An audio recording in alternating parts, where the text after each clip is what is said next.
And that's a Sharpie. What is my favorite animal gag from the whole 6 seasons of the show? It's impossible to pick one. One that comes to mind, which is actually written in the script, that I think about a lot because I'm very proud of it, was there's an episode where a ferret is talking to Henry Winkler at a funeral and being very inappropriate for the funeral. And Henry Winkler kind of shuts her down and says, "I'll let you get back to your business," and gestures to a group of other ferrets. And a group of ferrets is called a business of ferrets. That is a joke that delights me because I think it's something you might not notice on first watch if you don't happen to possess that piece of trivia. Mostly I just sit around the house and complain about things. Yeah? How's that working out for you? I can't complain, so. It first started because I was friends with Lisa Hanawalt, who is a brilliant artist. We went to high school together, and we would joke about, one day we're going to make a cartoon together, and we had various terrible ideas. But I always had wanted to work with her on stuff. And then she went to UCLA, and I went to New York for college, but we stayed in touch. And then we kind of switched places. She moved to New York, and then I moved down to LA. And I started pitching shows. You do a lot of meetings here in Hollywood, and it's like, "Oh, you got any ideas?" "Yeah, I got some ideas. We'd love to hear them. Here they are." "Okay, well, let us know if you have any ideas." "I just told you all my ideas. What happened?" So I came up with like 3 to 5 ideas. And I sometimes think about what direction my life would take if we'd gone with one of the other ideas instead of BoJack Horseman. So I wanted to do a family comedy set during the Reign of Terror in France, where the dad was a guillotine salesman, and business was booming, but he couldn't get his wacky family in order. So that was one idea I had. And it was gonna be kind of like All in the Family, but like in France. And his kids were gonna be revolutionaries, and like the ghost of Marie Antoinette was gonna be living in their attic. I think it was gonna be called The Good Times Are Killing Me, I think was the idea, because the guillotines are, selling like hotcakes. And eventually I ran out of ideas. I was like, all right, what else can I do? What else can I come up with? And so I went to Lisa's blog and I pulled a bunch of her drawings that she had made, because she'd been drawing these animal people on her own. And I thought, okay, what can I do with these? But at the same time, I had just moved to LA, and I was living in this house up in the Hollywood Hills that was like a friend of a friend of a friend's house. I somehow was paying like $800 a month to live in this glorified closet in a beautiful mansion. And I don't quite know how it was arranged, but I remember the rumors amongst the housemates that it was the 3rd highest elevated house in all of Hollywood, that Johnny Depp had lived there once. There were all sorts of secrets in the houses. And it was on the top of this hill, up this very windy road that I immediately got into a car accident on. And then I didn't have a car, and I was stranded up on this house. And I remember looking out on the deck over all of Hollywood and feeling simultaneously on top of the world and never more isolated and alone. I didn't have any friends. I didn't know anybody. And so that was the beginning of the character for me, the idea of this guy who was living in a house like this, who'd had every opportunity for success, but still couldn't find a way to be happy.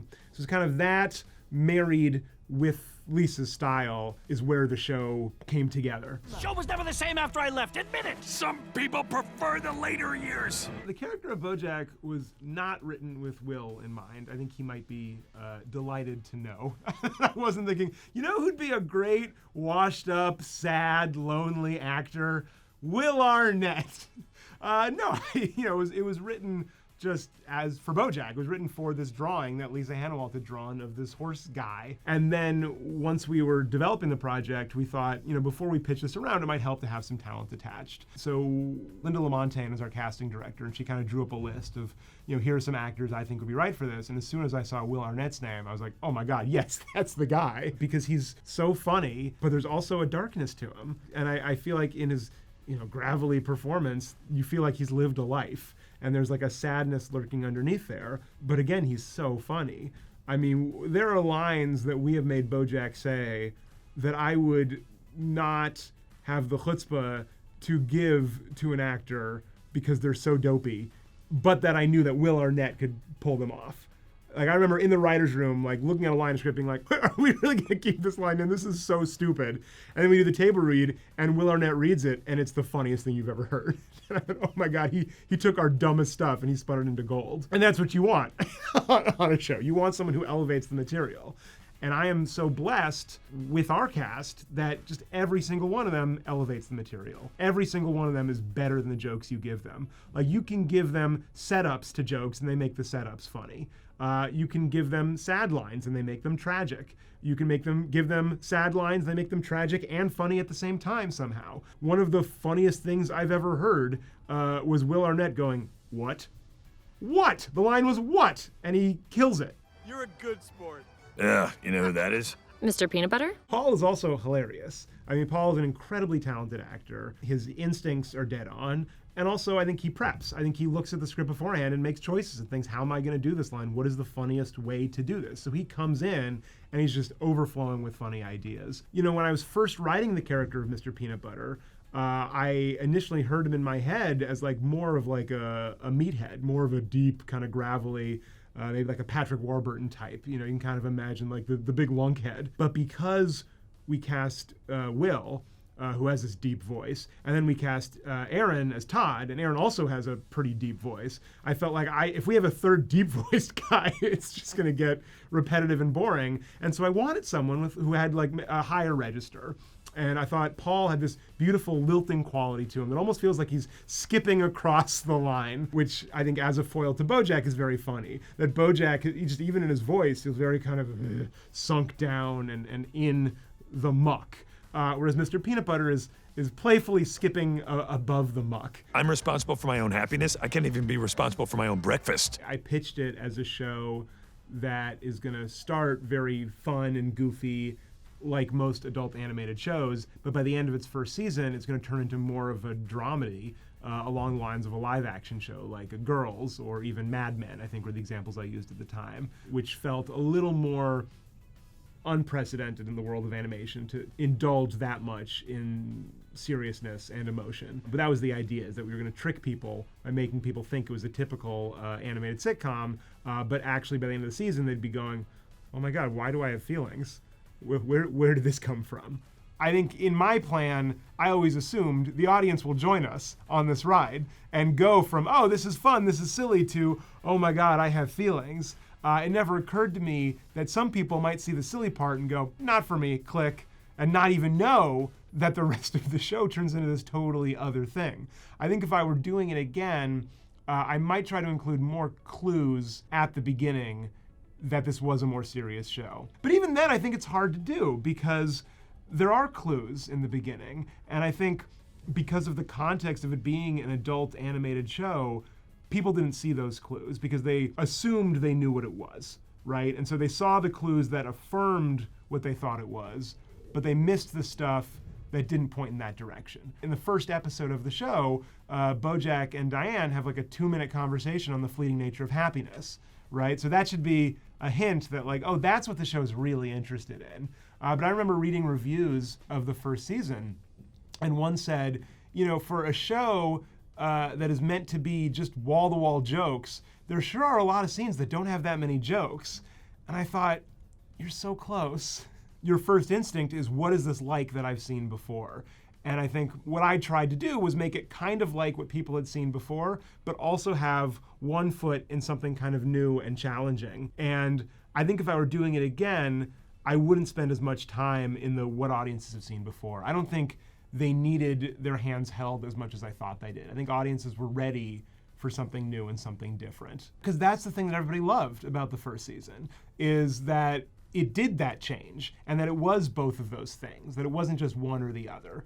And so when we were working on season 2, I definitely felt the confidence of like, let's go further in that direction, because that's what the show is. That's the sweet spot. That's what people are interested in, is this emotional stuff, while at the same time, it's a goofy, silly, fun cartoon. Where did the theme song come from? That's a great question. So Andy Gowan is our music supervisor, and he kind of put the word out to a bunch of different bands and a bunch of different artists. Hey, you know, here's a new show. We're looking for some music, and we got a lot of responses. And the two that kind of rose to the top for me was this very playful, sing-songy group love song, and this very heavy, spooky Patrick Carney and Ralph Carney song. And I remember there was a lot of debate over which song are we going to use. And then we put together this main title sequence. The director, Mike Roberts, put together this incredible sequence of BoJack kind of going through his day. And we played different songs over it to see what felt right. And we'd bring in people from the crew. We did focus groups, and it was like pretty evenly split. Like people loved the group love song, and people loved the Patrick Carney, Ralph Carney song. And at the end of the day, we thought, can we do both? And so we ended up using the Patrick Carney, Ralph Carney song at the beginning and the group love song at the end. I think they do different things in really fun ways. I really like that the Carney song has more of a spooky, melancholy feel to it. I think it is a little bit of a hint of what's to come in the show. It does make you think like, oh, this feels a little more dramatic than like a typical animated fun sitcom. And then I think the group love song, kind of the opposite, is so fun and bright. And at the end of some of our episodes, which are really downer endings, like it almost feels like an ironic, like, you know, poke in the ribs. Like it's almost taunting. And it almost brings out the emotionality in a fun new way that is also darkly humorous. And so I've really enjoyed using that song as juxtaposition against all these different endings, especially as the show has gotten more and more serious. It's kind of revealed itself to have new layers to it.